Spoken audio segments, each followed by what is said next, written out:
You won't be surprised to learn that Hamas thanked President Macron and Prime Ministers Starmer and Carney for demanding that Israel end its war in Gaza immediately.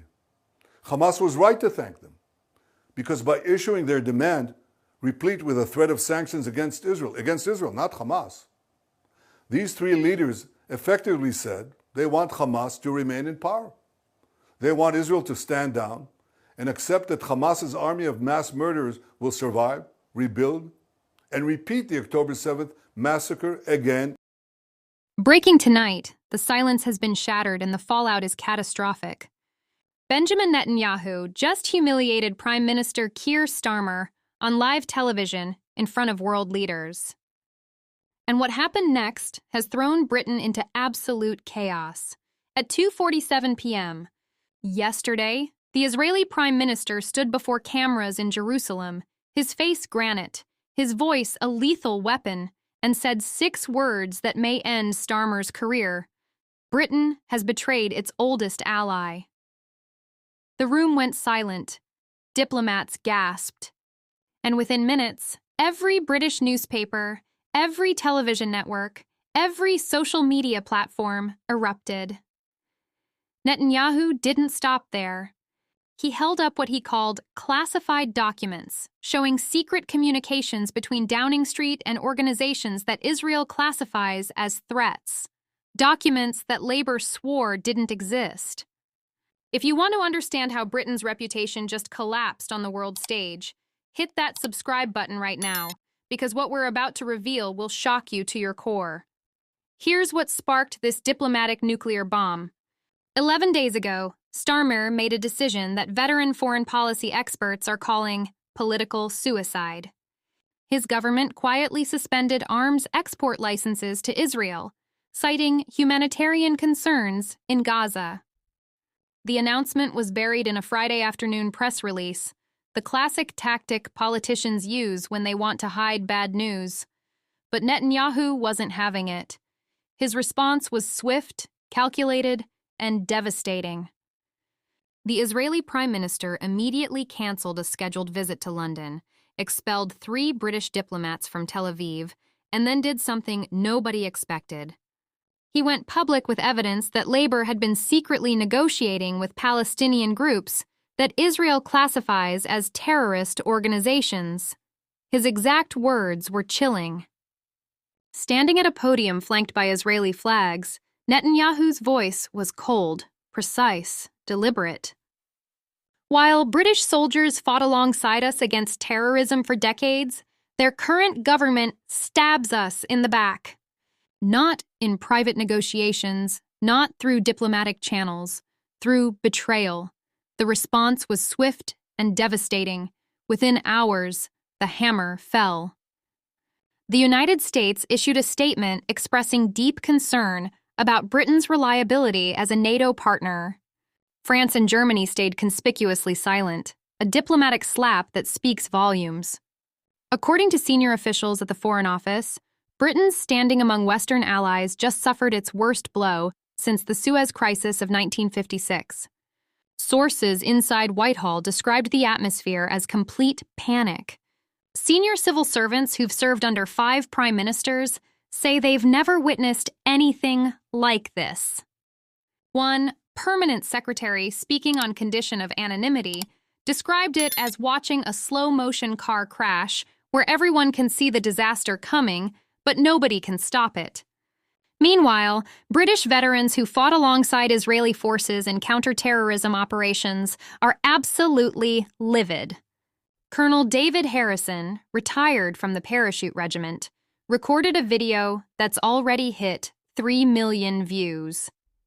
Standing in full dress uniform with his medals proudly displayed, this 71-year-old hero didn't mince words. "I lost brothers fighting the same enemies Israel fights today. We bled together, we died together." And now, Starmer spits on that sacrifice to appease people who would destroy everything we fought for. His voice cracked with emotion. Tears filled his eyes. That clip is being shared by veterans groups across Britain. Each share another nail in Labour's coffin. While these heroes who risked everything for Britain's security feel abandoned and betrayed, Starmer and his cabinet enjoy luxury dinners at Chequers, protected by security paid for by taxpayers. We're talking about ministers earning $150,000 salaries plus expenses, while veterans struggle to afford heating bills. The contrast is so stark, so morally obscene, that even lifelong Labour supporters are saying, enough is enough. But wait, because there's another layer to this that makes it even worse.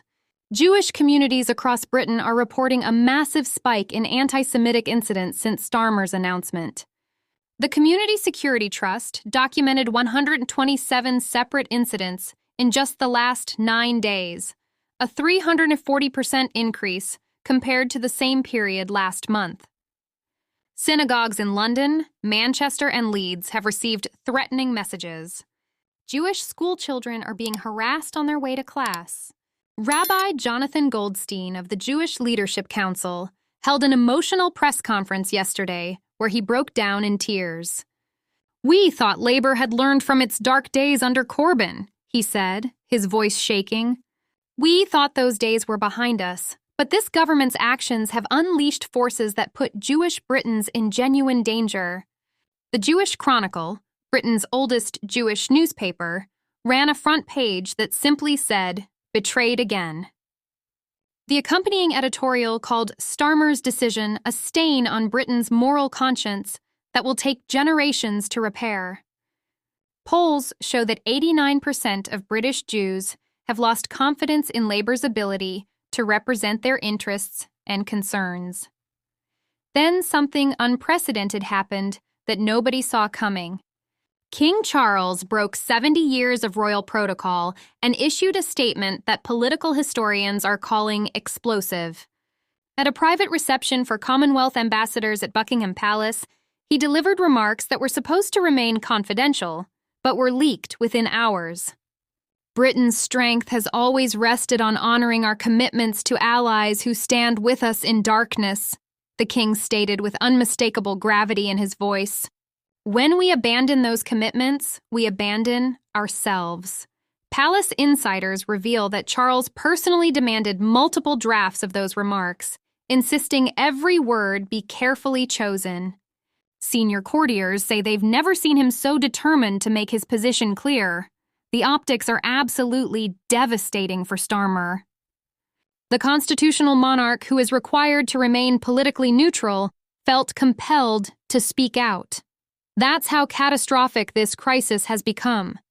What makes this even more remarkable is that Charles consulted with his son, Prince William, before making the statement.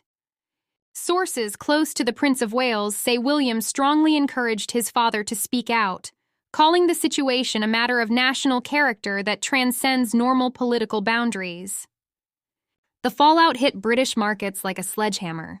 The pound sterling dropped 3% against the dollar in a single trading session, wiping $14 billion from the FTSE 100. Investment funds that specialize in British government bonds saw massive sell-offs as international investors questioned Britain's stability. Tech companies with Israeli partnerships announced they're reconsidering London offices. One anonymous CEO told the Financial Times, "Why would we invest in a country that treats its friends like enemies?" But here's where it gets really interesting. Major defense contractors are now threatening to relocate operations out of Britain entirely. B Systems, which employs over 90,000 Britons, has quietly begun exploring Irish and Polish alternatives for its European headquarters. Rolls-Royce's defense division held emergency board meetings about moving sensitive projects offshore. These aren't just jobs at risk. These are high-paying engineering and technology positions that form the backbone of Britain's advanced economy. Union leaders are furious. Sharon Graham of Unite the Union, traditionally a Labour ally, publicly condemned Starmer's recklessness. "He's gambling with workers' livelihoods to score cheap political points with the far left," she said in an interview that went viral within hours. Britain betrayed, trended globally for 37 consecutive hours, generating over 400 million impressions. Protests erupted across major cities.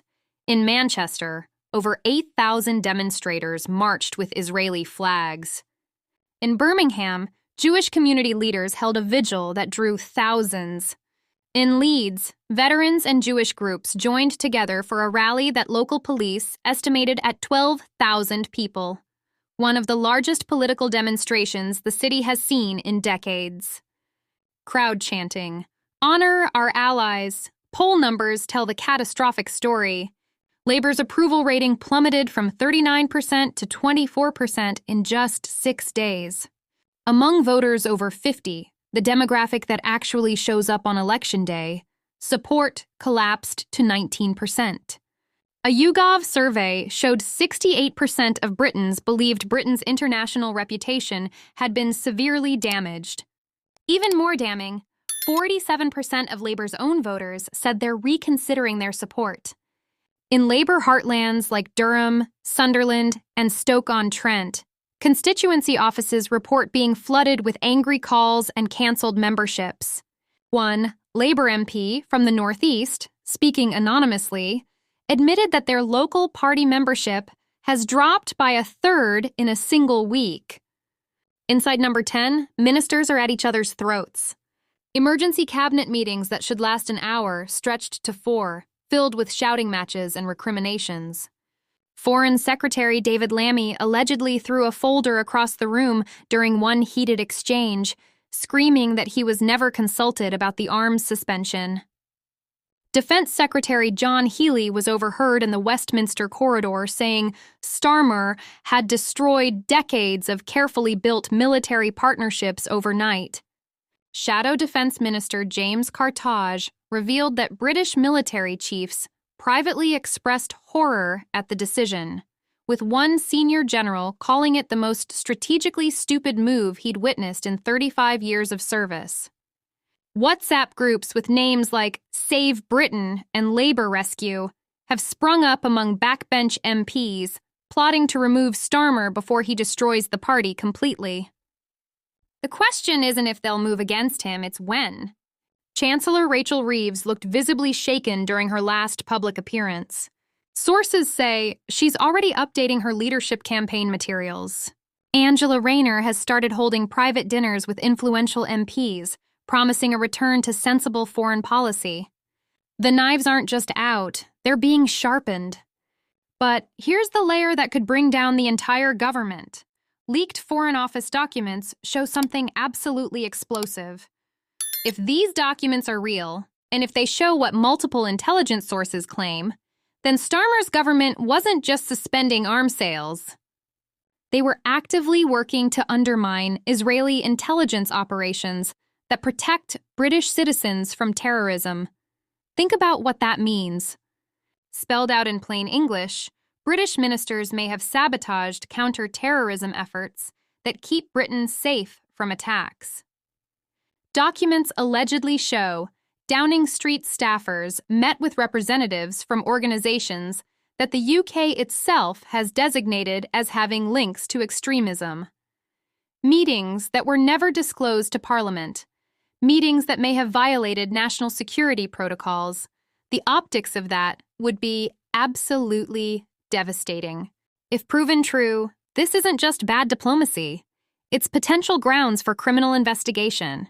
Former Attorney General Geoffrey Cox has already called for a full parliamentary inquiry, stating that if ministers conducted unauthorized negotiations with prescribed organizations, they may have committed offenses under the Terrorism Act 2000.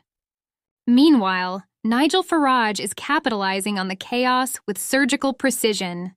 While Starmer stutters through damage control press conferences, Farage stands before packed halls, delivering the message voters are desperate to hear. Britain once stood for something, he declares with quiet intensity. We stood with our allies. We honored our word. We defended democracy against tyranny. His voice rises with controlled passion. Now, we have a government that betrays Israel, alienates America, and apologizes to those who would destroy us. No hesitation, no equivocation, just raw conviction. Reform UK membership applications crashed their website 3 times in 2 days due to overwhelming demand. The party reported receiving over $8 million in small donations from ordinary Britons fed up with Labour's direction. Farage's personal approval rating has shot up to 41%, higher than any political leader in Britain. The polls tell the story of a political earthquake in progress.